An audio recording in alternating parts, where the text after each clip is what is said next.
মুশারি টুশারি ছিঁড়ে কি অবস্থা করছে, ঘরে একেবারে সবকিছু উল্টে পাল্টে দিচ্ছে, দিয়ে ওরা কিভাবে ওদের নিজের মতো ওরা খুঁজে বেরিয়ে যাচ্ছে ঘরের মধ্যে।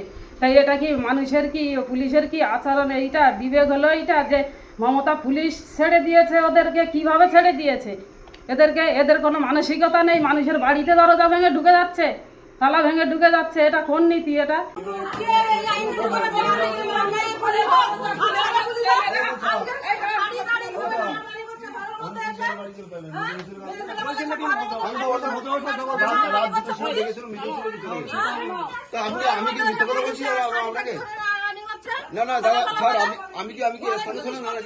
মহিলা পুলিশ এসছে 4 জন, তারা তো এক ঘরের মধ্যে গেছে, বাকি জেন্টস পুলিশগুলো সব টর্চ মেরে মেরে দেখছে, হাসছে কে কোন অবস্থায় শুয়ে আছে। আর মাস্ক পরে মাওবাদীদের মতো মাস্ক পরেছে। ভদ্র মানুষ হলে, ভদ্র রাজ্য পুলিশ হলে তো মাস্ক, দিদি তো বলে বহিরাগতরা মাস্ক পরে কথা বলে রন্দেশকালী দিদিরা। দিদি কি মাওবাদী পুষে রেখেছে সব মাস্ক পরে রাত দুপুরের বেলা এসছে? দিদি মাওবাদী পুষে রেখেছে সব রাত দুপুরের বেলা পুলিশের সেজে এসছে?